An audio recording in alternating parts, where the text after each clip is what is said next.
All right, everybody. Hey, welcome back to Set the Pipe. I am Sully. CK's here with Bear, my other hosts tonight. A little different tonight. Michelle Mooney-Kyman, Coley's wife, NCAA champion at UCLA, 1991. Mooney, welcome to Set the Pipe. Thank you. Yeah, it's going to be a fun one because we definitely want to hear some stories, not only about Coley, but also your adventures. But let me tell everybody what's going on with Michelle Mooney. She graduated with a psychology degree from UCLA. Again, she was an NCAA champion her freshman season in 1991. After her collegiate career was over, she went to play professionally overseas in the Netherlands. And then she got into the AVP for 3 seasons. And that's true, correct? Couple summers, yeah. Couple summers, yep. And then she actually got into the coaching realm with El Toro High School. She's a certified personal trainer through the National Academy of Sports Medicine. And then the hardest job of all is being married to Coley-Kyman, and she has been blessed with 2 kids. So everybody set the pipe. This is Michelle Kyman. Welcome. Thank you. Cool. Welcome, honey. Wow, she's in the Finally, building. I've been listening So through one the thing she told me, she's like, if I'm going to come on this thing, I'm your guest, so you can't talk. So I said and everyone that's listening that knows me knows that's really hard for me to do. Not because it's not out of the heartfelt that I want to listen to what you're saying. It's just something I got to continue to work on. So I'm going to try my best to keep my mouth shut. Okay, and let so the Mooney, young lady speak. Does he have a hard time shutting up in normal life rather than just the podcast? Yes. Oh. There's a need to just keep talking and sharing. And it's like this stuff he has to get out. It's unbelievable.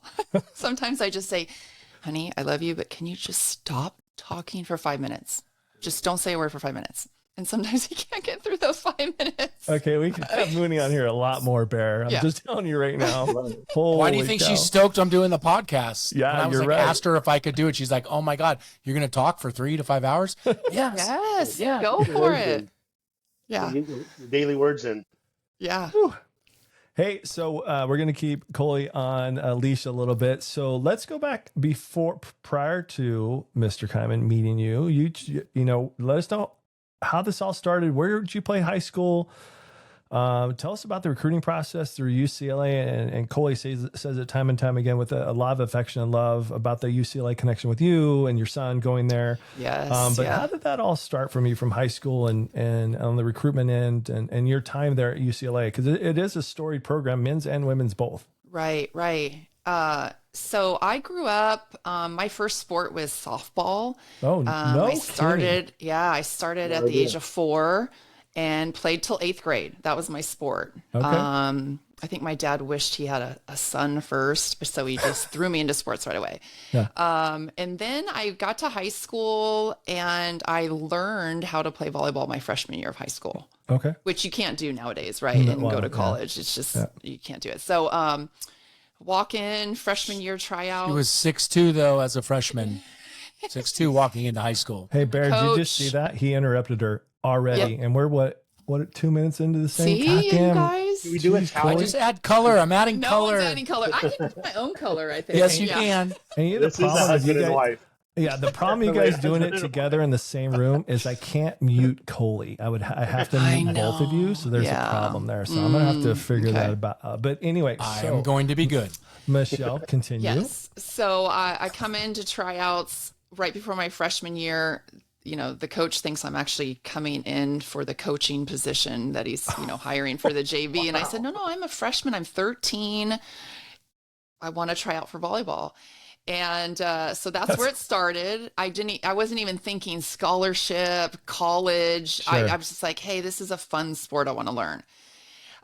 So made the JV team. I went to high school with Elaine Youngs. So she was a senior when I was a freshman. And so she was just like, oh my gosh, I want to inspire to be like her. She's so great, So kind of, then I started playing club. And that was a hard year for me because most of the girls on my team had played a year or two, and I was still really raw, trying to get my timing to jump to hit the ball over the net. That's where I was. Were you at, uncoordinated or at that time, like a baby giraffe kind of thing? Probably Or a were little you like, bit. okay, Probably a little bit, yeah. But I did. My freshman year, I was good enough. I got pulled up for CIF. okay. So that's actually a fun story. Yes, please tell it. I was about to say, please tell this one. The girls that played at El Toro at the time, Carrie Appleman, she went to Stanford. Our junior setter went to USD. Elaine went to, UCLA. So we've had a pretty good team. Junior went to Colorado State. So me and my girlfriend get pulled up. We don't think we're going to even sniff the court, right? We're just there for the experience. So we're in the quarterfinals. We're playing Huntington against Lori Jones and all these people. And one of the middles goes down. She hurts her back. She has a back spasm. And the coach is panicking, and he looks down at the end of the bench. And me and my girlfriend are like leaning back, like he's not looking at us. And he's like, Mooney, get in there. And I was like, okay, so I'm at the net. Elaine's up there with me. And he's like, just jump with the middle. Whatever you do, just stay with the middle. Just jump with the middle. So I got a couple blocks. This is like the fourth game. We go to 5. I'm played in the 5th game. So I was successful. They didn't set me at all or whatever. And we end up winning and going to the semifinals. And I was just so nervous being there. I didn't want my teammates, like, you're making a mistake, freshman. What are you doing? This is CIF. Pressure. Yeah. Yeah. And so we get on the bus and we're winning. We're all excited. And the coach gets on the bus and is like, Mooney, I've got you for 3 more years. And so I was like, okay, it gave me some confidence. So yeah. I'm waiting for you to tell them about the practice with Elaine, your first practice. Oh, this is, and I love EY, by the way. Love her. This is a good one. So it's our first varsity practice after season. And now we're going to go, train with the girls for CIF. So it's a Saturday morning. We did a thing called circle drill, which is what we did in college too, but you're running around the gym for 20 minutes. You stop at every corner, you do push-ups, and you do sit-ups, and you block jumps. The 4 corners, right? Yeah, yes. Yeah. So 20 minutes, which is so bad. You don't do that in volleyball, right? Like you're running for 20 minutes. So I'm already stressed out. Like practice is already hard in the warm-up. So me and my best friend Kelly, we're in the drill. She plays opposite, so she's in the right back. And Elaine just hammers a ball down the line and it hits her in the face and her nose starts bleeding. And Elaine starts laughing at her. Get this freshman out of here. Just laughing at her. Like, no big deal. Like, get her out of here or whatever. And I was like, oh my She's interrupting practice. Oh my God. EY's trying to win. That's yes. Right. And I was like, oh, so then, the next year comes by and everyone's like talking scholarships and playing in college. And I'm like, oh, okay, well, I want to play at Stanford or UCLA. Right. Let me set the bar high. Right. Sure. So have some success in club, have some success in high school. And here comes the UCLA offer and I am elated. And so that was kind of my, high school experience and just really happy to be following Elaine in her footsteps because she was at UCLA and stuff like that. So heavily recruited or just was it UCLA and that was it? They sent letters back then, so you get your letters. So I did go on a recruiting trip to ASU. I really loved ASU. I had one set for Colorado State and then UCLA was late. I didn't go till like my probably senior year, probably. Yeah, right? Senior right year, January. And offered me right on the spot. And I was like, yes, where's the pin? Let me sign, and so from that point on, it was awesome. So I have her here and I'm an actual question because I think it's a great transition for her to tell her story after college or right when she got to college. So the 3 of us have played at a high level and competed and we always wanted to be the next best thing in college or maybe we want to play on the AVP. She, when I first met her, had a different mindset when she first came out of high school. Not bad, not good or bad, just a little different. And I think it's a great thing for you to share because your story comes so far in so many different ways, but how you felt when you got your scholarship and how you showed up at UCLA. So I get the scholarship and I'm like, oh, this is all I wanted. Free education for my parents, free education for me. And I've made it. That's all I wanted. There was no goal of, I want to come in and start. I want to play on the Olympic team. I want to play professionally. None of that. That has no desire. Earn a scholarship. It was like, I've got, made it. Yeah, I've made it.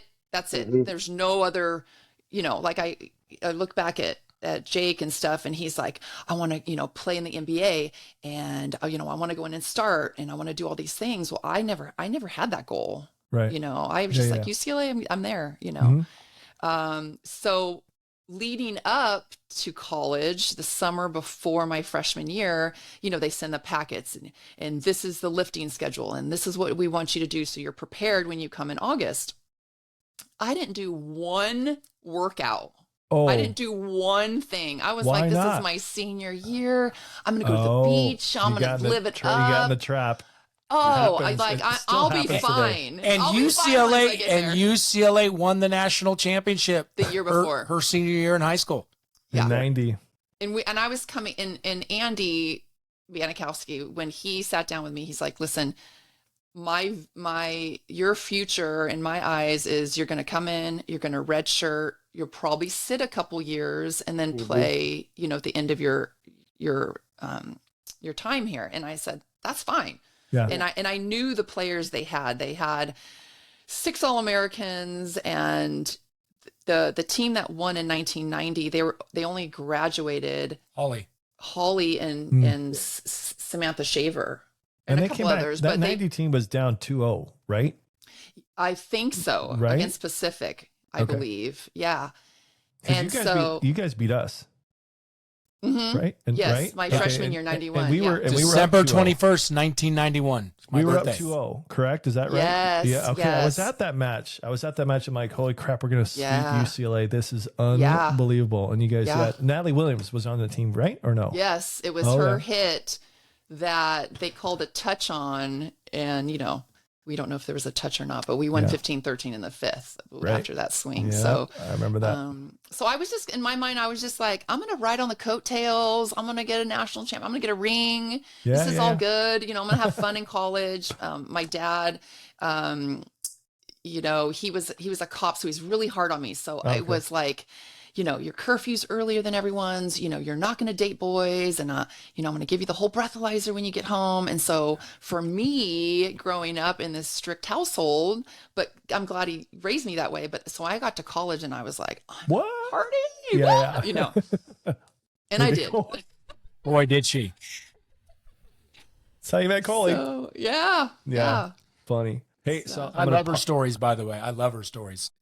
I think it's awesome to, like, we're doing this, by the way. Hit subscribe and always set the pipe. That's one thing we didn't just, right? Hit subscribe. Oh yeah, hit subscribe. That's right. This podcast to me is rad because it's for everybody. It's from juniors to seniors to college players to retired players. I could go on, and like her story's awesome because she got to UCLA. She thought she had made it.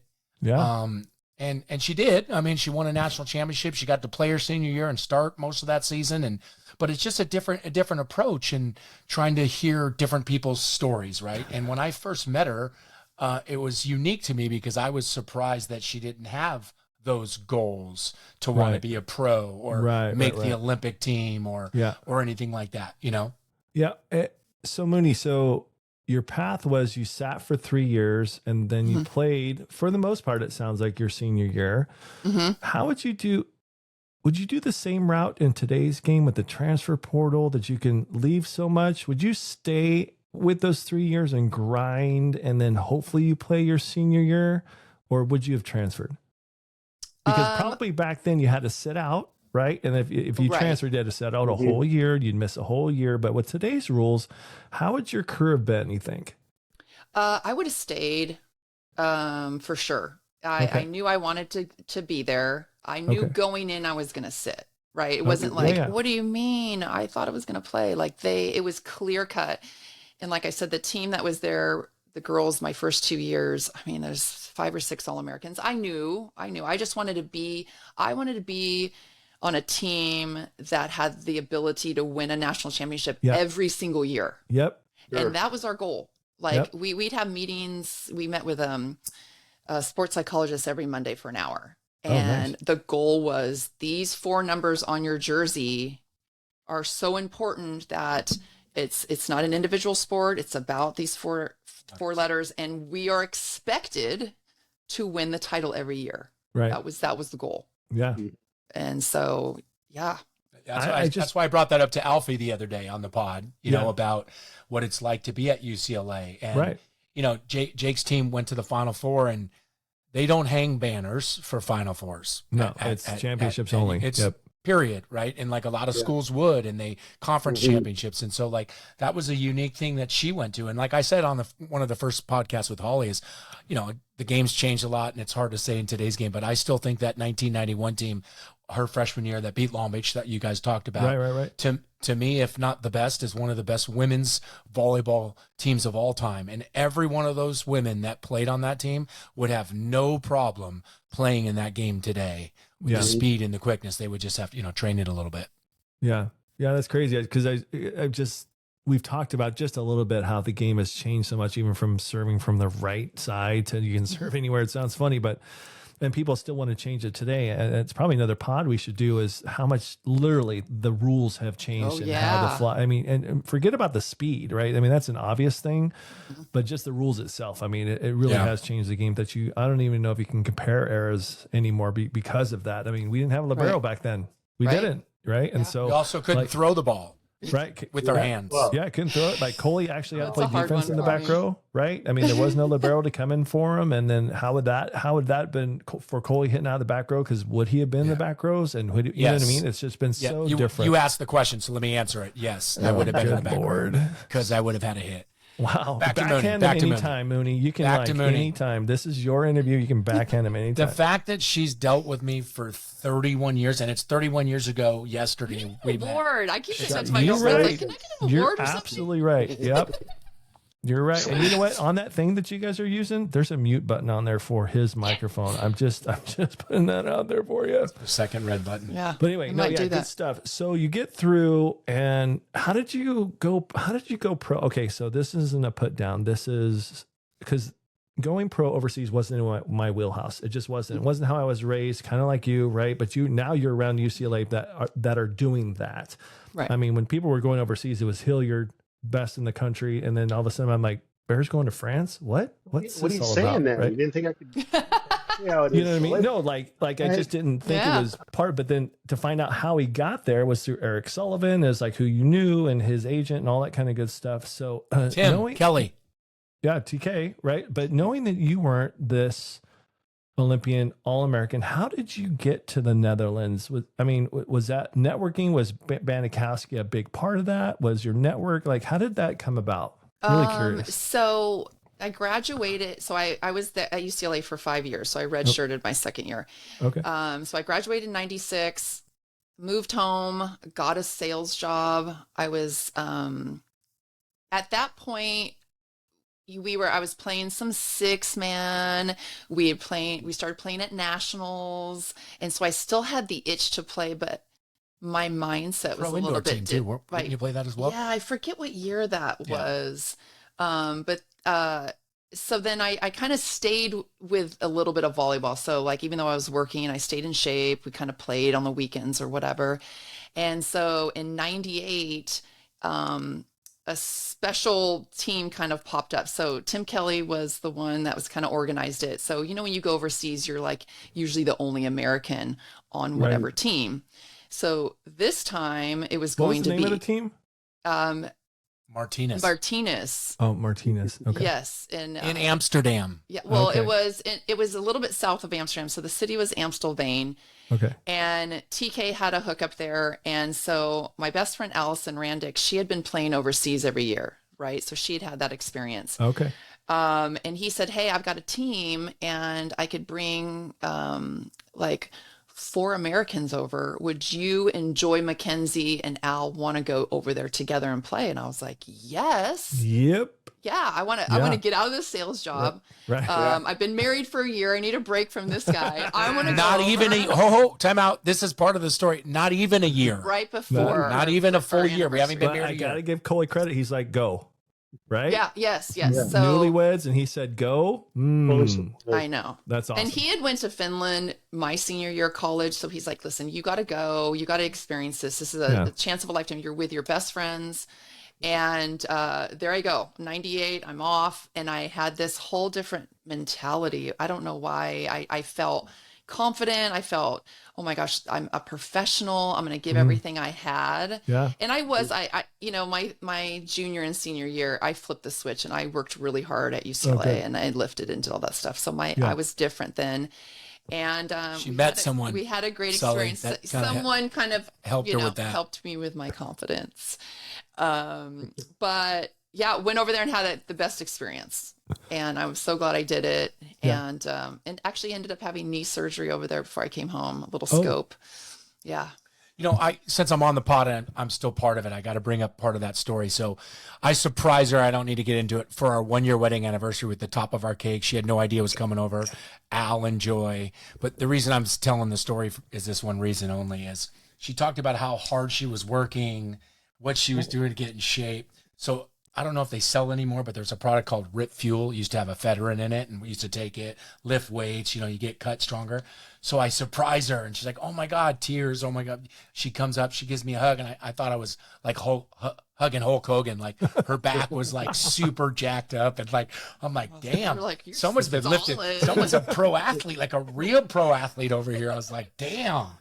No, but what a great experience. And the New Year's, why don't you tell the New Year's story? Because I think that's pretty rad.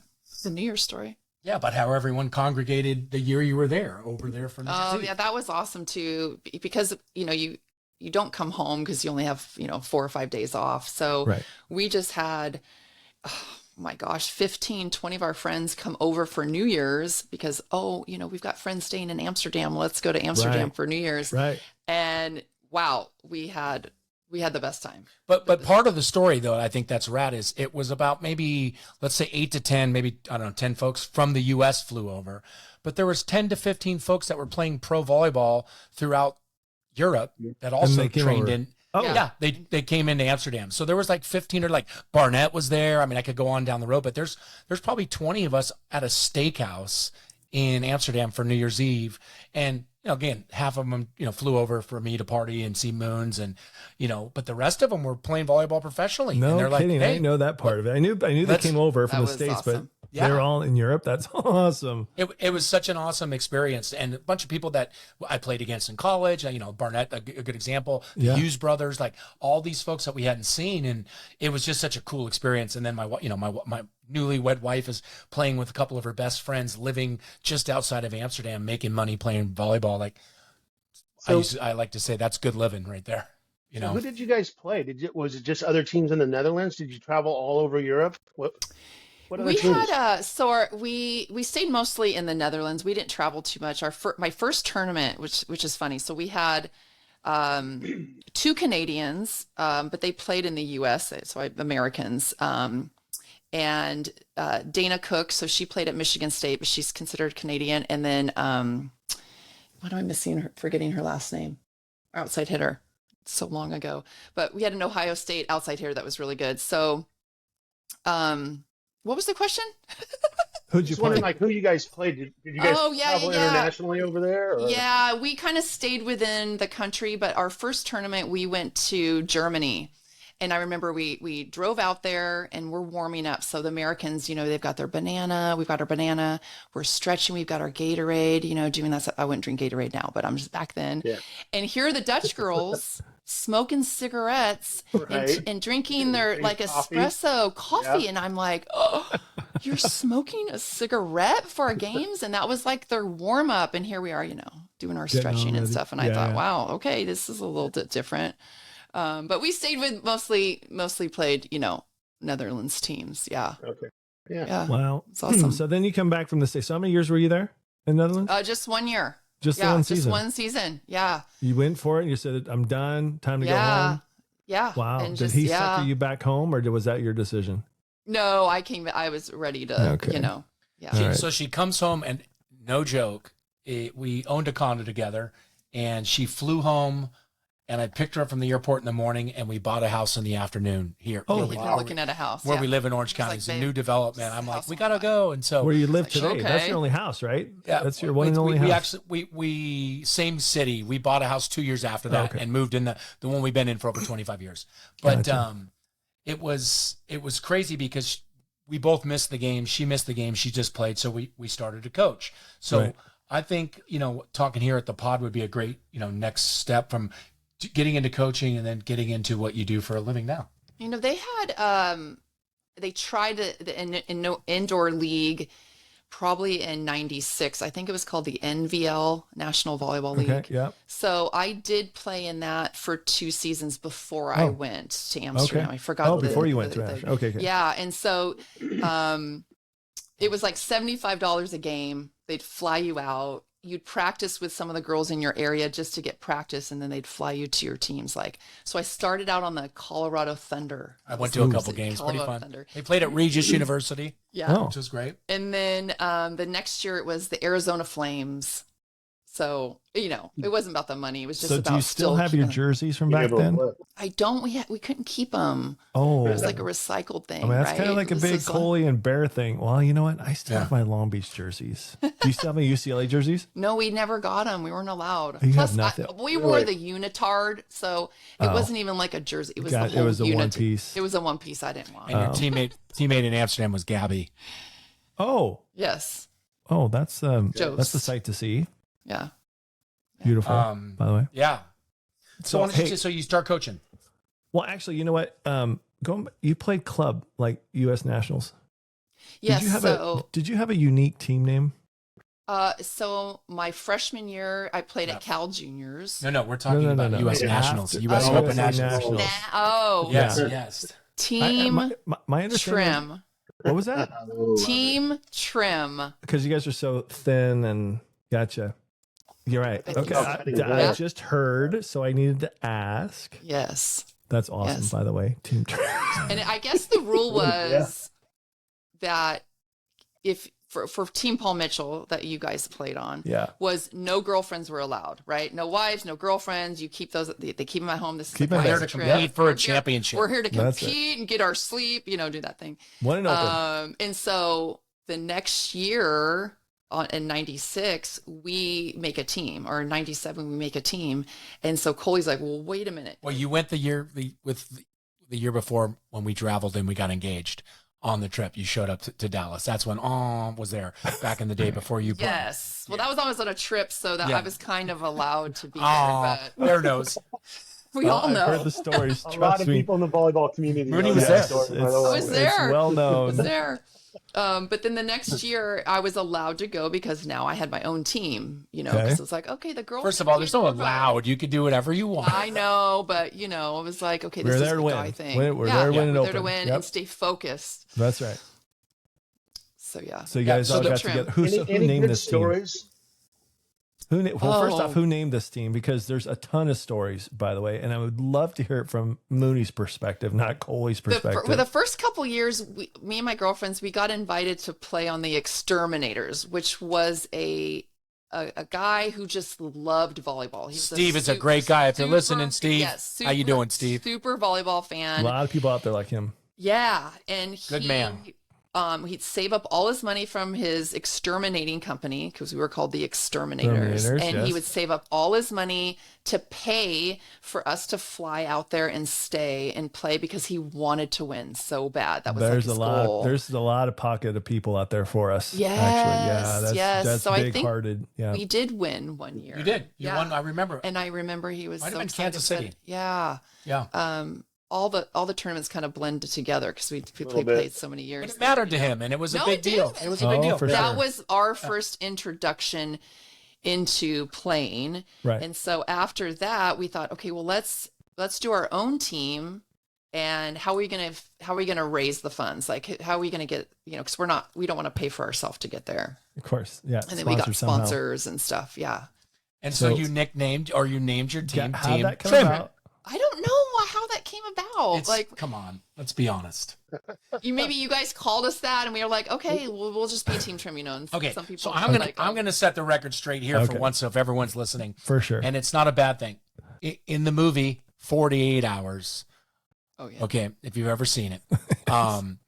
He's been in prison. He comes out of prison. He's got 48 hours to help Nick Nolte, do his thing. Eddie and Murphy. he says, what are you going to do? And the first thing he says, I'm going to get me some trim, which you would assume is I'm going to go get me a lady. So the term or the adjective trim has transcended our pocket of people, which is a plethora of people. You say you have a plethora, but a plethora of people. And it's nicknamed in many things. Trim could be a woman. It could be a guy. It could be a shirt. It could be what you're looking for. Trim shirt, Haircut. trim this. Haircut could be team trim. Yeah. Team of was women that- playing was there volleyball scissors who won the on gold your- medal. on They your were jersey? team trim. Ooh, there was a Scissors. warm up. Didn't they One have of our scissors or something? girlfriends, yes, made warm up T-shirts with scissors in the back. scissors. Yeah. So Right. why don't you tell we the- don't want to explain this. We just consider us, just Yeah. bunch of barbers or hairstylists. We're fine. Wow. I got a couple pictures I'm going to send you that hopefully we can put on the pod. I'll put them on here. But why don't you tell them about the trim party in Arizona? So we're playing in Tucson, and we make flyers for a trim party. So A team Paul Mitchell trim party. Paul Mitchell Oh. trim party. So our team and their team kind of was like co-hosting it, kind of. Danger. And yeah, It means a lot. and of things. so Danger. a women's team from Nebraska, and they're trying to pass out all the flyers to, none of the men's teams, all the women's teams, because they want to be the only men at this party, right? Gosh, so So- weird. That's such a weird idea. So Brilliant. this team from Nebraska is like, oh my gosh, are they giving free haircuts? It's Paul Mitchell. It's a trim party. And we're like, yeah, you got to come. It's going to be awesome. So they show up and they're like, so who's giving the free haircuts? And so the guys are like, wait, what? And they go along with it. Matty Matt- Younger was yeah, playing yeah. on that. And at that so Matt's like, well, are you ready? You want to get your haircut now? Or he's like, okay, well, let me go get my kit. So we're scrambling through the house to get this. The girls are. We By the are. way, they're in on this, helping as well. It's not just A us. spray bottle, brushes, whatever, because we're going to see how far we can go with this. That's so bad. So we come back and the girl's like, okay, so she's sitting in a chair and everyone's, drinking and stuff, having a good time. And so here's Matt, using the spray bottle and trying to brush hair. And you can clearly tell that he doesn't cut hair, right? And so the girlfriend doesn't see anything. They've wet her hair, and her girlfriends are kind of like, wait a minute, I don't know if this is the. You And guys we're like, finally oh, stopped her. And so he's getting ready to cut the hair, and we're like, no, we can't let it do it. We can't let you do this. And so she's like, well, what do we mean? And we're like, well, we were joking. Right. No one here can cut hair. A Should've trim got the party scissors doesn't right by your mean ear something and just else. started And going they were all just. Oh my gosh. And we were going through photos the other night, and we actually saw the picture of Matt getting ready to cut the girl's hair. You can see the hair. And I'm sending you that. Yeah. So we. Hilarious. So then I've heard other stories in the grapevine about being a couple stories up further than Paul Mitchell, and then things being thrown out the hotel window, the balcony. What kind of clothing were being thrown from the balcony? Yes. Was it Dallas? So it was one of the hotels that are kind of open in the middle. Oh You yeah, know, yeah, like so an the whole atrium thing. Yep. Yes, and so they had this huge structure hanging from middle. So all these spikes. It was this art thing that was just floating down the middle of this, and with spikes going up. So after practice, after we play, we take our dirty G-strings and flick them to see if they could land and get stuck on one of the the pokey These are things. women. These aren't juniors at a high school tournament. Right, These right, are right. grown women. A lot of them with kids at this point. Yeah, married, right? Yep. And the ones that didn't get stuck, would float all the way down and to the escalator and land on the ground. But It no one wasn't wanted like to go down on a and clean. bar. Somebody had a Yeah. bar. Nothing. Okay. But to get them off this, floating structure in the middle, there's no way these people were going to be able to get it off. And let's say the ladder. or whatever. Bear, you have another Hotels had a bunch of story. Jeez. Bear has another story for the same hotel, I think, or maybe a Yeah, different right. hotel with the Well, same look. Something to the effect. I think that could have been the Omni. I'm not sure. The Omni Hotel, In possibly. Atlanta, maybe. I think you're right. Oh, maybe. And one of our friends lost his voice and he started whistling at you, and you're, I don't know, about 20 stories up, and somehow got your attention. And is this the story you're talking about, Coley? Yeah. Keep going, brother. Do you remember this? I Oh, don't yeah. want to. Yeah. Okay. So Yeah. it was a nice show. Let's just put it that way. Yeah. What was the show, Went in a room. Bear? No, come on. Good times. Good times. It was like New Orleans kind of a show. Like there were just right. no beads. I think No we put some beads. beads No up to beads her, trying to get some required. beads to her. I have another story I'm going to let Bear and Mooney tell, but I'm going to say this. We're not going to mention the other woman's name because we haven't asked her for her permission, but she is part of this. So we're just going to use her as a volleyball teammate of Mooney's. I want you and Bear to talk about the Dallas bar with the shower, please. Oh, yeah. put that Bear, to you your can mic. start that. Well, Yeah, yeah. so I'd like you to tell them the story. Oh, Both of you, perfect. because you guys were there. Yeah. So we're in a I guess a club or a bar downtown Dallas, and there happens to be like in this club there's a shower that fits, I don't know, 5 to 10 people possibly. I think there was a couple shower heads, whatever. And I was still actually in decent shape at that time, so I had no problem taking off my shirt and had a couple coldies and jumped into the shower and danced with a very famous volleyball player, female, Mm-hmm. and had a great time. And then I think you guys followed, both of you guys. Didn't you guys jump in afterwards? Mm-hmm. Mooney did. So we're talking all Okay. clothes on in this bar. Clothes on, except I had kind my of. shirt off. Okay. Yeah, I had my shirt off with my jeans. yeah, I had Mooney long was in jeans her on. bikini or panties and underwear. It's kind of the same thing. They're both the same thing. I Dancing mean, really. in the She's shower. dancing in the shower In a by bar. herself after Bear and this other volleyball player. So everyone's like, oh my God, like who's, so Mooney goes in. She's dancing there for a minute or so. And so finally I go in and I'm having the best time of my life. I'm with my wife, and everyone that doesn't know the 50 people that are volleyball, the rest of the crowd are like, how the hell did that bald guy dude get in there with her? Yeah. Yeah. That's awesome. You got So to I know guess I him. told the story. You got to know him. You got to love him. Yeah. Oh my was gosh, definitely that's a so fun funny. night. And I know So there's that's a just lot more nationals. That's how, stories. Yeah. that's how nationals run. So to bring it back a little bit, Mooney, so you're coaching high school, Right. You come back from Europe, you start to coach high school volleyball. We coached for 7-8 years. We have a great run at El Toro. What got you in? Because I think it's an important part of, it's not important because it's who you are. Why don't you tell like what got you in to fitness and health and how you live your life today because of it? I think it was a little bit because Coley was like, hey, why don't you try to play beach? Like, you have nothing to lose. Just go out there, see if it's something that, you want to do before you close the book on, volleyball altogether. So I said, okay. So I was like, if I'm going to do this, I'm going to hire a trainer. I'm going to get in the best shape so I have no regrets. And if it doesn't work, it doesn't work. But I could say, okay, I did it. Right. So during that time is when I really started focusing even more on like my nutrition. I always loved to work out. That wasn't really, hard for me to do, but it was more like focusing into my nutrition. At the time we had Jake, so I was toting Jake along to the, to the beach for practices and stuff. But I think just having to run around in a bikini on the beach was also, Motivation. like, okay, yeah, let me get Right. super fit if I can. And so from that point on, played a couple summers. I wish I would have started earlier because the girls that I was playing against, they were on the beach, 3, 4, 5 hours a day. And here I am like kind of working. I have a son that's 3. I may be putting in two days a week practice, which wasn't cutting it.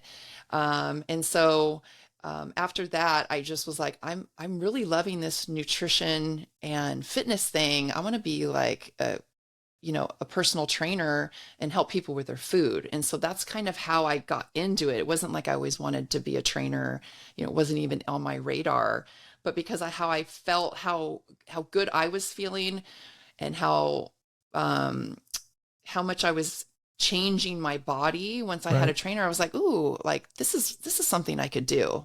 And so kind of led me into that path. And then I've been doing that for 25 years. And your or more. website is M Body Fit and Food. right? Yes. Fit and Food says EM as in elephant Mary, body fit and food.com. Yeah. Has a ton of information there about Michelle. I think it's a well done website, by the way. So that's all good stuff. So how did you get into coaching? So, I mean, in terms of fitness, I mean, everybody goes to your website, you're going to say, okay, yeah, she works out, rock body, right? That whole deal. And Nicole's been talking about your nutrition for a long time now, but reverse back. Why did you get into coaching? What made you go, hey, I might be pretty good at this, just except for, I mean, you're a player, right? But sometimes that playing doesn't translate into being able to coach, but then it also bleeds into, you're probably a better personal trainer than some because of that coaching background. I mean, that's just a guess of mine, but explain that journey a little bit. So that's how we met. Yeah. So I coached, actually my first coaching was in college. So, you're not supposed to have a job when you're on scholarship, right? Right. And so our good friend, Jarrett Elliott, who's happy birthday, Jerry. Yes, his birthday today, who's the coach at University of Texas. Happy birthday. He had a volleyball club called Westside. And so he had a lot of coaches from, UCLA, Geeter was a coach. My friend Heather was a coach. So because it was my first year coaching, he gave me like the 15 sevens, right? Like the this basic. Is boys, right? Boys volleyball. This is girls club. Girls. Okay. Yeah. Sorry. And it was during that time that I was coaching where Coley and I met, because he had another team also that he was coaching. 31 years ago yesterday. And you got to tell me how that all happened, because we're looking at Coley going, oh, okay. This isn't my finest moment. Michelle's a blessed individual to have Coley. We understand that, but like what did he like really? Because we know Coley. Yes. So he had taken over for Lisa Hudak, who was my teammate. Another sub story, which is amazing. But and she couldn't coach for some reason. And so Jerry was like, Coley, can you cover this team? Like, I don't have a coach. And he's like, yeah. So we both have practiced together at Uni High School in West LA. And I knew of Coley because he was in our Daily Bruin, and he played in the national championship. And so I was like, I kind of know who this guy is, he's a stud, like whatever. Yeah. So I see him at the gym. He has practice. I have practice. He's wearing socks, Birkenstocks. You're like, kind of tight, not loose, but tight denim shorts. Oh, so you got to have him. He has a Billabong t-shirt, like a surf t-shirt, but it's tucked into his jean shorts. No joke, you guys. I'm not. 818, baby. I can totally picture it. A brown braided belt. And this crystal that he wore forever around. First road trip ever as a college freshman. And a terrible haircut. Like it was all this like, it's like shaved on the side, but kind of a mohawk kind of thing. Cool. But I was like, okay, he doesn't have great style, but it's, I was impressed with this guy's a stud. Like he's confident. So he's an you were in awe of his resume. Yes. Okay. Not his looks. Up until the first, okay, I'll be quiet. So I'm like, okay, whatever. So we have practice. I introduced myself. Oh, do you play volleyball? I said, yeah, I play at UCLA. And he goes, no, you don't. And I was like, and so this is 93. So this is my sophomore year. Going into your junior. Trying to play kind of like, ooh, that hurts really bad. Like, I'm on the team. Right. Like, and I go, I am. And he goes, no, you're not. He goes, I know all the girls on the team. He goes, you're not on the team. And I was like, this fucking guy, right? And so I was like, what, whatever. Screw you. Right. So then, that was my first impression. That was our first meeting. That was on a Tuesday. That was on a Tuesday. 26th of April. So then we have practice at Samo High on Friday. And I have practice from 6 to 8, and he has practice from 8 to 10. Well, I think he kind of had a thing for my teammate Irene Renteria, because she was also coaching the team. And so we both had practice from 6 to 8, and he was going to be by himself from 8 to 10 with his team. So he was like, "Hey, girls, does anyone want to stay back and like help me with my team and practice and whatever?" And Irene's like, "No, I'm out. I got to do this or whatever." And I was like, maybe I'll give this guy another chance. Maybe he wasn't as charming so I as was like, maybe I'm gonna give this guy another chance, because I was like so attracted to like this awesome volleyball player. Like maybe, maybe. And so I stayed and helped him with his practice, and I was like, okay, like he's a little bit nicer, like, okay. Cause I knew I was going to be seeing him every week for, to practice. And so I was like, at least let's be, Okay. I'm gonna let her tell the rest, but I got to jump in real quick. So that's on Friday. So now it's Sunday. We're having a party out in Northridge, and our friend Heather, it's our friend. She went to college with me, her and her coaching together. She ended up being at our wedding, and they're still best of friends now. I see her at the party. I'm like, Heather, what's up with your friend Michelle? And she goes, wow, funny you ask. She just asked about you today at the tournament. Oh. And I said, oh, can I get her number? She's like, sure. So we have to walk to her car. I get her number. And by the way, for all the young, there's no cell phone. No cell phones. I have to go back. Pagers. I have to go back to the house phone where we're at the party, pick up the house phone dial, and she picks up the phone. Oh. I invite her to come out to the party, and Westwood to Northridge is no traffic, 25 minutes for anyone that is listening. So she'd have to get in her car on a Sunday evening and drive. And she gives me I got a midterm. I did. I can't make it. I believe you. But she's like, I got a midterm. I can't make it. So I was like, okay. So I figured that was it, right? That's Sunday night. No chance I see her again. That was it. So on Tuesday, I call him and say, hey, I'm sorry about Sunday, but would you want to come out to Taco Tuesday and go to Poncho's in Westwood? It's the only place that takes my fake ID because I'm 20. And let's go out to a bar, but they take my fake ID. He's like, sure, I'll come out. It's awesome.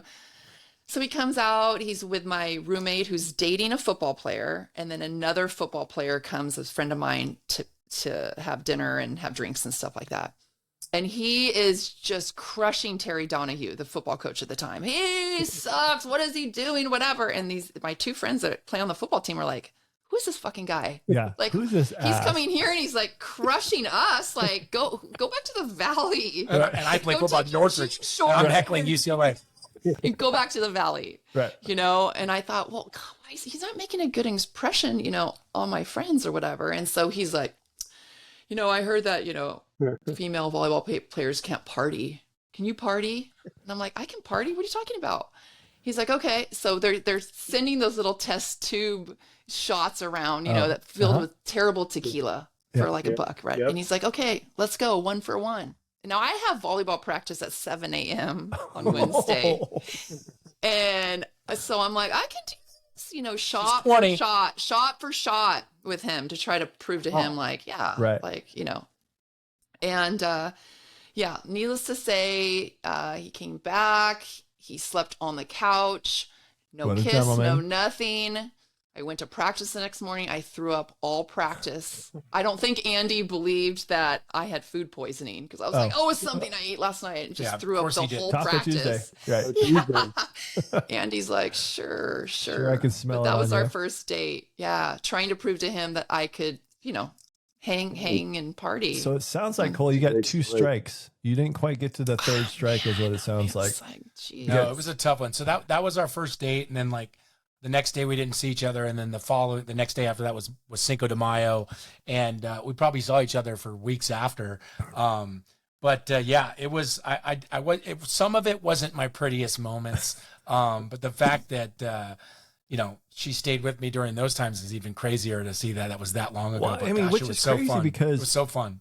His character is so fun, right? I mean, it's so competitive, but it's so fun. He's quirky, he has these one-liners, like movies all the time. Thank you. To hear his first strike and second strike was just kind of like being rude.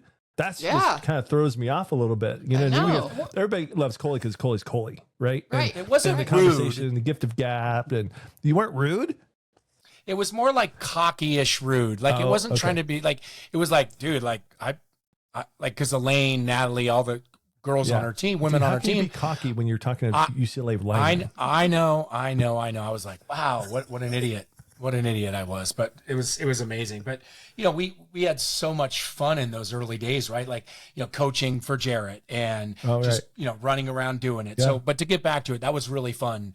Coaching club. So he was asking you about your coaching career, and then you led into So I had a couple years in college, and I was like, I kind of like this coaching thing. So my he was a teacher when I went to UCLA, and he had the volleyball team, but he was a true softball coach.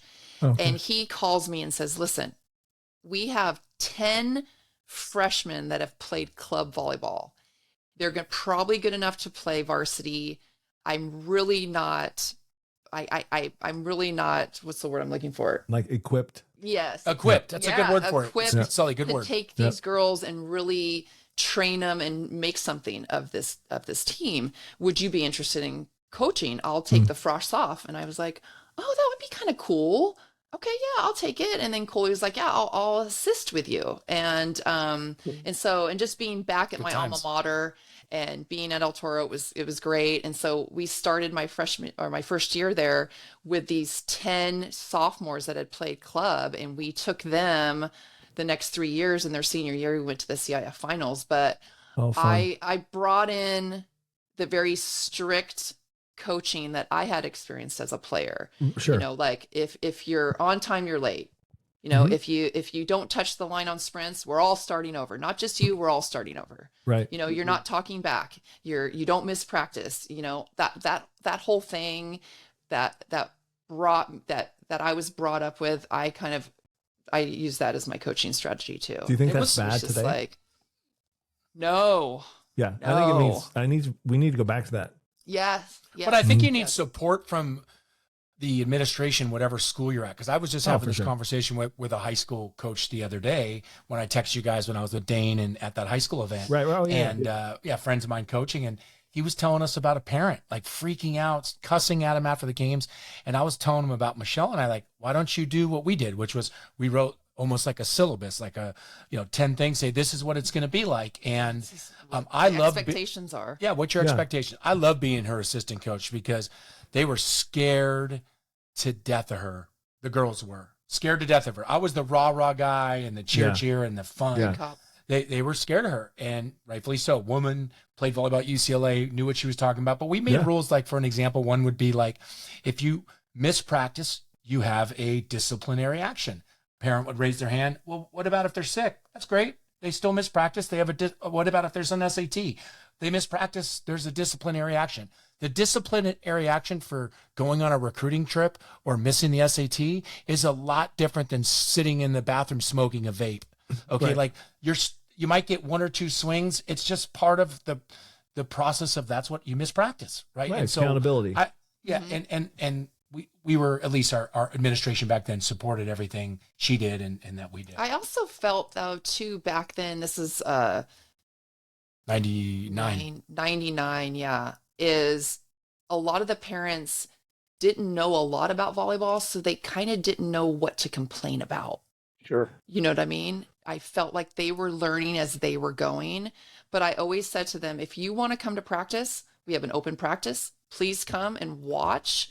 And you should be able to see why your daughter is or isn't playing or whatever. Come and watch, you know. And I would put the girls against each other. And I was like, I never had I had my set starters, but it didn't mean that girls on the bench couldn't fight for position and beat somebody out. Right. You know, I kept that open. We have a generation of an entitlement. If I'm a star at the beginning of the year, I have it for the whole year. It's not how it works. Right. It's not how it works. And what's rad about it, and I think you should, again, continue to talk about your coaching career, but what was rad about it for us is we both played at a high level. We both were trained at a high level. She trained in Europe. I trained in Europe. So we've had tons of different coaches. So we tried to emulate our practices after a lot of the things we did, which was specifically a lot of teaching and then right into competing. Right. And, I'll never forget, Wally came to one of our practices and he went up to Michelle and he's like, wow, Michelle, he's, recruiting a couple of our girls. And he's like, sure, you guys run a really great practice. I was like, well, Wally, I mean, we're just modeling it after Price and Banikowski and, some of the people that we've done of what discipline is and how you work on, the stuff to work on to get better. It was really fun coaching with her, and we're going to do it again someday soon. And I can't wait for that. You guys coached boys there as well, though, didn't you? We did. So the boys coach before got fired. And so after the falls or the girls season, they said, hey, we haven't found a boys coach. Would you guys want to take over the boys program? And I had found out I was pregnant. So I'm like starting boys season with like 4 months pregnant, right? With Jake. Yeah. And so I was like, okay, we'll take it over, but Coley's got to come and coach and he's got to hit all the balls, like I'm here, I'm pregnant, whatever. Yeah. So we take over the boys program. What the coach had done before was like he'd let him show up late. He'd let the boys take his Corvette, drive it around. He'd have playboys in the back. There was no discipline. Fired.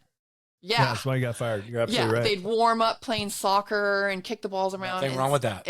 So it's the first day of practice, and we've got some kids that can play in college. They were all showing up late. Can I ask you a quick question? Yeah. Was there a guy named Justin Wally at that time, or was that later? No, he was. We coached him. Yeah. Yeah. I know. I just didn't know if it was right away, and that's why I'm Yes. He reached out to me the other day. He played for me at Golden West, and he reached out to me the other day and wanted me to say hello to you guys. So, oh my gosh, Justin, love him. He was a good one. Yeah, he's a great. So he's a great kid. Sorry, I had to interrupt there for a sec. Yeah. So I feel like the first half of that season was just trying to get the kids to be on time. Yeah. No cussing. Foundation. No cussing. Working hard, not giving up. And a lot of it was the sass and the talk back and the F-bombs. So anytime anyone ever threw out an F-bomb, the whole team lined up. Okay. And it took half the season to finally have them we had our starting middle blocker with 2 nicotine patches on just to try to break smoke. And but I will say this, in Orange County, Orange County is one of the best high school hotbeds in the country for boys volleyball, period. Yeah. Every year, they're always one of the best. We were ranked number 1 in Orange County for a lot of that year. We were legit, and we lost in the quarterfinals 15-13 to the team that won it. I have 2 stories that I'm going to let her tell both of them, but I'm going to lead up to and why she was a gnarly coach and everyone feared her. We had rules. She had rules. We played Trabuco Hills. They're 1.6 miles away from El Toro. Like the 2 schools are that close, less than 2 miles. The bus is leaving at 3:30. If we win the league outright. Okay. If we lose, we have to beat, I don't remember if it was San Clemente or someone else the next match to win the league. So this match matters. We're way better than Trabuco Hills. So the bus is supposed to leave at 3:30. So, and I had a job, I was a sales job. So I would drive in and she'd go on the bus. She's the head coach and whatever. So why don't you tell them? So we had some of the boys that would be, 4 or 5 minutes late, and I'd be like, you guys have to be here on time or we're going to leave you. So I said, listen, bus is leaving at 3:30. If you are not on the bus, we are taking off. So half the team is not there. Oh, wow. And I said, bus driver, take off. Good. And so here you see the bus is pulling away slowly, and here you see the boys running along the bus. Mm-hmm. Stop the bus! All 6 starters. No, Bye-bye. we had. We had 1 or 2. Okay, sorry. You're right. You're right. Okay, sorry. I was waiting for this. Waiting for this. The pipe, Mooney. Set the pipe. So I'm literally waving to them. Good. Get your own ride there. Mm-hmm. And so I'm inside. I'm like, okay, I've got to stick to my guns where I'm not going to start these guys. They know the rules, whatever. So we get there. They don't start. I don't even know if we ended up putting them in at all or whatever. And so the senior setter had to start. The senior setter, even though he was late, but we had no one else to play. Yeah. One So we ended up winning. Thank God. Inside, I'm like, thank God, because I wanted to prove a point. We lost game 1. And and they were there, 15 minutes early, 10 minutes early the next time. But there was another story. This is the that I had. This was I think it was the next year, the second. We only did 2 years because they were such a headache. They were so hard to deal with. It was so hard. So that's the boys she's talking about. 2 years of the boys. He is getting recruited by USC. He's an opposite. Super smart kid. So it's the JV team's playing, and I go over to the stands and I yell up at him and I said, I need you to ref. I need you to come and do lines. And and this is in front of the whole, everyone's in the stands, and I F said, with Coach Kai. You need to come down. We need you to, You need to do lines. And he's like, get someone else. I go, I need you. Come down here and do the lines. And he's like, oh, I don't want to do it. I don't want to do it. And here people are like listening, like, oh my gosh, what's she going to do? Whatever. Mm-hmm. So whoever was coaching SC at the time, we knew. I forgot who. I mean, I'll think about it. Powers? No, who was was it? it? Turhan Douglas. Yeah. Might have been Turhan because I know Turhan from, so I think it was Turhan. So he's in the stands because he's there waiting to watch this kid play in the match. I don't start him. And I don't start him the second game either. And he's one of our best players. And he's Going like, to USC, coach. yeah. And I go, you don't talk back to me. When I ask you to do something, you do it. And I said, you said no to me twice in front of a full gym. Right. And I'm like, you're going to sit your ass on the bench. So here's the SC coach going, I'm here to watch this kid. Why is he not playing? Sorry, not sorry. Yeah. Sorry, not sorry. Right. Right. No. Nope. Why don't you tell him? I'm the same way, even today in coaching. Same way. Hey, I need you to do this. Well, but I was thinking about doing this way. Okay. This is the only time I'm your coach. You need to do it this way. Right. Okay. Well, but I was thinking about this real quick. You know this is important. Real quick. It's important. Go away. We're eating sushi. I'm eating sushi with a buddy of mine 20 years later. And who do I see? Justin, the kid she sat on the bench at USC. And he was never angry after that fact. He kind of understood, but whatever, what is what it is. He said to me, he goes, let me tell you, you know what your wife did to me? He sat me on the bench. He goes, it was the best thing that ever happened to me. And he's saying this 20 years later. And it was pretty awesome to hear him say that. Yeah. I text her and was like, wow, I just saw Justin and blah. It was pretty awesome. So, yeah. I thought that was an important piece. Do you know who Kevin Ray is? Yeah. Kevin Ray, good guy, right? He went to Golden West. Bad mouth, kicked him out of the gym. Get out of my gym right now. This is when Alan was in Italy. And I'm like, get out of my gym. Kicked him out of the gym. And years later, that's the best thing ever happened to me. Yeah. Best thing. Screwed my head on. I welcomed back in the gym. Let's get back to work. And yeah, that happens a ton. I got to tell you. So good for you, Michelle. Stick to your guns like that. Especially like being a female coaching males. I would think that. Yeah. I think not a lot of girls do that. So that's huge. Did you have any other? She broke a few clipboards too. Okay. Oh. No, I think it was mostly just at practice, getting the guys to just work hard and show up and stop cussing. But, once they got on the court, they were pretty competitive. But those were two big things that I remember, trying to set the precedence. Like, I went to a couple practices of Jake when he was younger, and they're doing sprints. And I'm paying attention, and a third of the guys aren't touching the line. They're like this far and this far. And the coach isn't saying anything. Driving you nuts. So mad. I'm so mad, and I'm like, oh, that wouldn't have flown. Getting away with it. No. Yeah. Getting away with it. It's funny you say that. It starts with that. It starts with the discipline. It's funny you say that because you're still that way today. Yeah. You're still competitive like that. You'll get pissed off right? Yeah. As a mama bear, and not necessarily your kid, but it's just the overall atmosphere of not trying and not putting your best effort. Yeah. Coley let us in a little bit that you still have that competitive spirit in you. Yeah. She's almost worse than me now. I mean, talk about it, because Coley's been very vulnerable on here, especially when we first started talking about I was that parent. And I even told him, I said, if I was probably around you, I probably wouldn't be in contact with you. I'd be done with you. Like I'm not about those kind of parents. Yeah.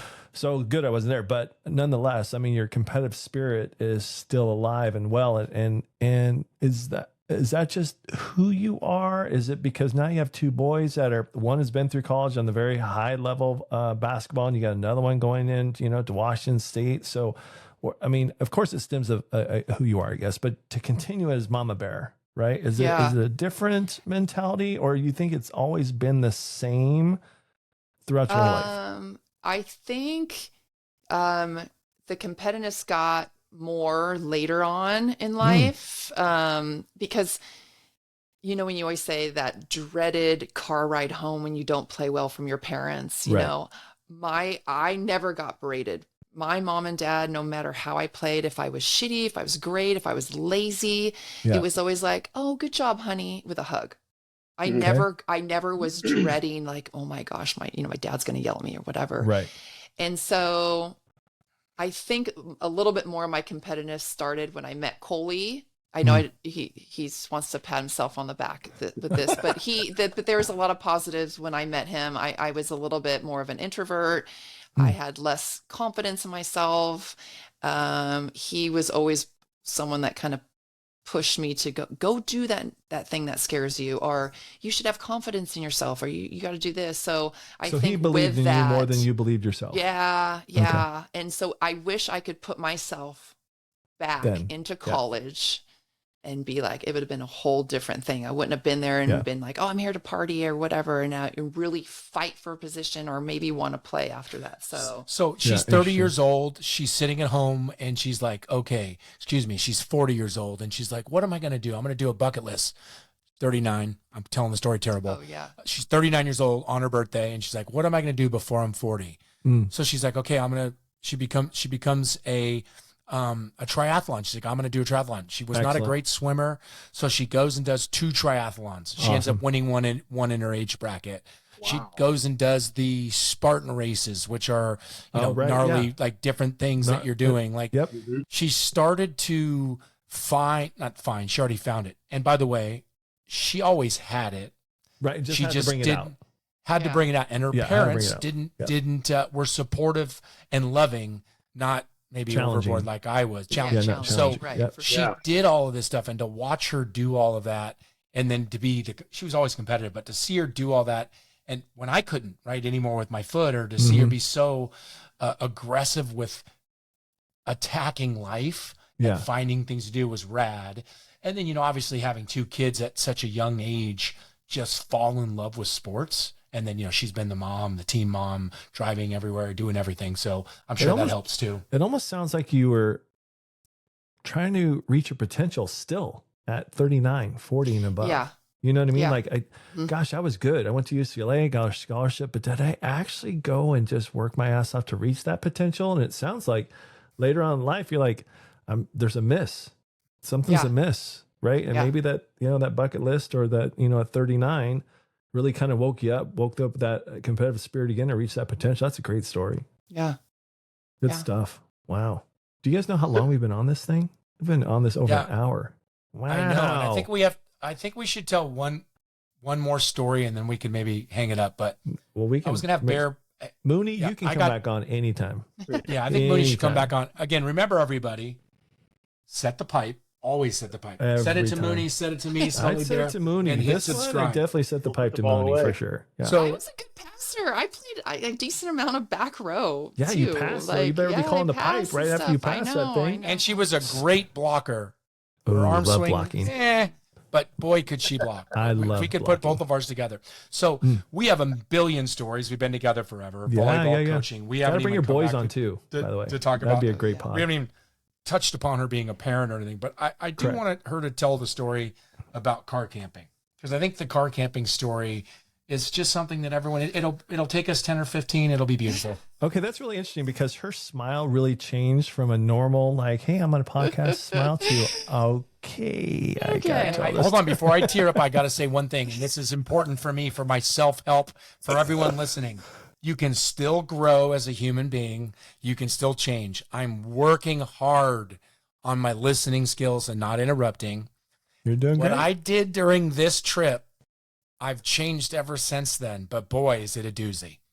All yours, my love. Let's hear it. Okay, so Braden, our youngest, is playing with his high school team up at UC Santa Barbara for the weekend. Okay. And they're staying in the dorms and stuff. So Coley and I are like, okay, let's go up for the weekend and let's get a hotel room for Friday night. And then when they're done on Saturday, we'll come home. So we start looking, and everything in Santa Barbara is like $500, $600 for the Motel 6 or whatever. And I was like, I don't want to pay that. Let's go camping. Let's car camp. Well, I don't care, okay. Well, so we put all our stuff in the bag, this like mattress pad, chairs. We got firewood. We're going to do this whole thing because we can sleep in the back of my car. You guys are campers, man. So I can rough it. I was like, this is going to be fun. So we get up there. Brain has a couple games. Now it's 7, and he hooped, which helped. And he hooped. So we're like, okay, we're going to go to all these different campsites. I'm sure they're going to have a site open, right? We're booked. So this first place is like, okay, well, you can, I go, Cole's like, we just want to sleep in our car somewhere safe. Like, we don't actually need a site. So the lady's like, okay, well, if you park right outside here, you're going to be fine. No one's going to bother you. Okay, perfect. So Coley says, well, we have this as an option. Let's go up the street. Let's see if there's, said, let's go. Let's see if there's other campsites that are available, if there's better. Okay, so we go, no, we go to another one, no. We go all the way up to Solvang, or where the split pea soup place. Split Pea Anderson soup. Yeah, Split Pea Anderson's. And there's another camping site. They're all full, but we're hungry. So he goes, let's grab some food and then we'll figure it out.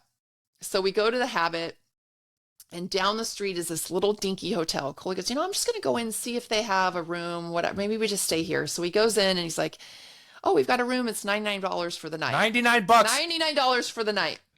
Take it. And I'm like, I want a car camp though. But I want a car camp. We run out of our stuff. That's right. So he's like, okay, what does Coley do? Of course, honey. Let's we'll go go back. Honey, It'll be $99. fun. Nope. It'll be fun. So, we finish dinner. We go back. Halfway on the drive. Halfway on the drive, the lights. Yes, because they're like the engine light. Yes. It's all of a sudden we leave we leave the Habit. We're going to go back, which is 30 minutes. It's not, Coley. Yes, it's not yet. It's not. You're telling the story wrong. I'm sorry. So we go back and we get all situated. You're right. Yes. See, Okay, right. see? So we get Right. situated. We're laying in the back. We're comfy. We're like, okay, this is fine. We're warm enough. We just doze off, and there's a knock on the thing. Get out, got the flashlight. Get out of here, you guys. You're trespassing. You can't sleep here. And we're like, wait, what? And so in the back seat, I had taken the keys and I'd thrown them into the cup holder in the front. Right. So we get out and we're so frantic. We leave our chairs, whatever. We get in the car and he's like still waiting there, like, get out of here, get out of here. And so we're like, okay, so now we've got to go find a hotel, right? It's like 11 at night. Yeah, about 11. 11 at night. So we start driving and now the car light comes on and it says, key not detected in the car. Oh. And so Coley's like, well, crap, did we leave the keys? I go, no, they're right here in the cup holder. And I pull out the keys and they've been sitting in a cup of water. Oh. And mind it, we never put cups of water in there ever. It's always a bottle. Ever would we put a cup there? So the fob's sitting here and I go, oh my God. And I go, oh, they're wet. And he's like, what do you mean they're wet? I'm like, oh, no, it's not a big deal. And I'm sitting here trying to drive in the lights like, no key. Right. So go to the first hotel. No. We go to park first. We don't go to the hotel yet. We go to the park. We get stuck right there. This is where it gets So hard. he has to go to the bathroom. So he has to go pee. So we pull into this park and he turns. No, I roll my window halfway down. Roll the window halfway down. And then you turn the car off. Accidentally. Oh no! And your keys are yes, and then it sets the alarm off. I go to the bathroom. I come back in. The car's dead. Like we haven't turned the car back, and I'm like, oh my God, please. I close the door. Yeah. The window's halfway down. I go to push the start. It's not starting. I'm like, fuck, and then all of a sudden, so now we're locked in the car. Locked in. 11:30 at night in a neighborhood at a park. Start the car because key fob or whatever, and so it's 11:30 at night. He is fuming. It's the most angry he's ever been. So much that he didn't talk for like an hour. So you can imagine that. I swear to God, I was like, "Can you just say something?" Because I know you're so mad, and he didn't say anything. So I'm like, "Okay." So what are we gonna do? So I go in the glove compartment and. I have a Volkswagen Atlas. And so the Volkswagen Atlas is there's 24-hour hotline. Call them. I said, hey, this is our situation. This is what happened. The girl's like, wow, I don't know, I can send someone to help you unlock your car. Right. Yeah. And the closest VW place is in Ventura, which is like 44 miles away. Yep. So they don't have a VW place, in Santa Barbara. So they're like, we'll call you in a half an hour. you know, da da da. And so then they call again, like, okay, we're still trying to get, you know, a tow car. Just past COVID too, right? A tow. 2021-ish, 22. Whatever. So there's not as much as it. So finally I crawl in the back. It's like midnight. I'm like, well, I'm just going to get some rest until the people come here to try to, you know, get us out of here. So it's like 2 a.m. now. We've been sleeping kind of in the back. We can't get out. I gotta piss. I gotta pee. I'm pissed. We can't get out. The car's locked. It still has the lights on. The car won't start. They were supposed to come for the last 2.5, 3 hours. No tow trucks come. Nothing. There's people out raging. You can hear them. I'm freaked out. Finally, all of a sudden, I roll over on the keys and doo-doo. Oh, in the back door opens and we were up. like, oh, right. Like, okay, here we go. And so the key fob must have dried out a little bit or whatever. So we were able to start the car. Oh. Okay. It's 2. Let's go find a hotel. It's 2:30. Go to the first hotel. It's $550 or something like. And I said, honey, I can't. I just can't. Yeah. We go to the next place. He goes, you go in this time. So I go in there and there's one guy working and a lady's complaining that there's a dog barking and whatever. And I was like, can I just get a room? And he goes, I'm sorry. All of our computers are down. I can't even give you a room. I can't, whatever. And I was like, are you freaking kidding me? So we go to Motel 6. We pay $275 to get like 4 hours of sleep. Because he had to go to hoops. I'm going to jump in here for 1 second. So we pull into, you guys know where it is, right off the freeway right there. We pull into Motel 6 finally. We're like, okay, we can't turn the car off. We need to keep it on. There's one parking spot, and it's weird because it's the way the motel, but there's one spot by the light that's right next to the actual motel, and the rest of the spots go out, and the spot that's open is the one where the light is, and right next to the hotel rooms in the office. Right. So I'm like, okay, we can't lock our car. This is great. So I pull into that spot, leave it open until, go ahead. We take everything out and go up to the room. Finally fall asleep. Get 4 hours sleep. It's fine. We don't know what to do now, right? It's 9 o'clock in the morning, 8 in the morning. I got to call the dealership. What can I do to get the thing? I go down. She's up there and the car won't open. Like it's locked. I didn't even lock it. Yeah. I left it open, but it's locked. And every car in the parking lot is gone except one. And it's right next to me. And it's a pink Volvo station wagon with all these skulls and crosses like glued onto the ceiling, like the roof of this car. And I'm like, what is going on? So real quick, this has happened since last night, 10 o'clock, 11 o'clock at night, the keys. And I just wanted a car camp, right? That's why we're in this problem to begin with. So finish never again. Yeah. Oh, we're halfway through it. The guy unlocks his car and it unlocks our car. Oh. At the same time. Yeah. That's with weird. his key, yeah. Oh, so when he locked his, that's why yours was Ours locked. went. It was like they were connected somehow. So I say to him, I said, hold on a second, sir. It's just me and him, right? I said, hold on a second. Can you leave your open? So I went and opened my door, and I was like, oh my God. So then I go like this. I leave my door open. I said, can you lock yours again? He locks his car. Michelle's car's locked. Locks. Again, I have the door open, so we're okay. Yeah. He hits unlock again, and it unlocks. And I'm just like, we're talking about strangeness, and now I'm like, she's up. I can see her up there at her hotel at the room. She's like, "Is it starting?" I'm like, just devastated. No. So now it's just me. I'm almost gonna cry, and I'm like, push. I finally push, and the car starts. What was it because his fob was there? No, he's gone. It's now he's it's already our gone. Car. Okay. Yeah. So the car starts. It's 10:30. Braden plays at 2, so we have plenty of time to get to his game. So we're good. So I have a car that starts. However, I'm on empty. Gas. I was gonna say you need gas. Go there, turn the car off, which I shouldn't have done. Then we can't get the car back on. Yeah, because you have to. But now we found out that you don't. We asked somebody, you don't have to. Something with the way the oxygen used to be. Yeah, technically you don't have to. Right. But to make a long story long, we ended up getting to the game. After the game, we were almost stuck there for another 15, 20 minutes. But like, if we can just get home, we'll be okay because I got another key fob or whatever. But it was Have you tried car camping again? No. You guys, he was so mad. It was the maddest he's ever been. And it took him 2 months to apologize out of the blue. He's like, I was thinking, that night I was really mean and I'm really sorry.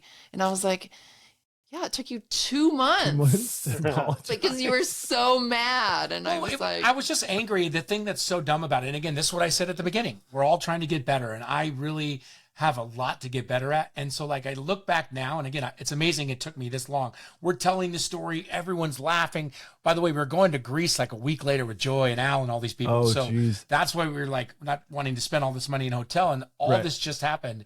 And like, months later, should have been a day later, maybe an hour later, but months later, I was like, how much more fun would that have been had I not been such a dick if I would have actually had fun with it and laughed. We're not going to die. So that'll never happen again, but God, car camping, it's just good times. It's a great story. Good times. Wow. Holy crap.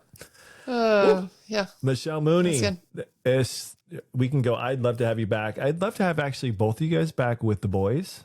I'd love to hear from it, because we want to do that parent athlete that has gone through it, because recruiting was probably different for both of you guys to how they're doing it today, especially now. I mean, you had it pre-NIL and now kind of in the thick of things right now. So, and then to get your boys' perspective too, I think that would be good of how you guys handle it, and if they can be candid about it, and I would love to have them like you just by yourself again, but have the boys back. I think that'd be a great podcast for everybody to hear. They would come on anytime, and I think that might be a great start for a program we want to run. Like, just obviously makes it easy because they're here or one's here, and for sure. Well, Set the Pipe, another episode. Michelle Mooney, thank you so much. That's right. Thank you. This was fun. Loved it. Absolutely loved it. Yeah. That was fun. Thanks. You were amazing. Cool. Yeah. She was amazing. So you guys she is. Yeah.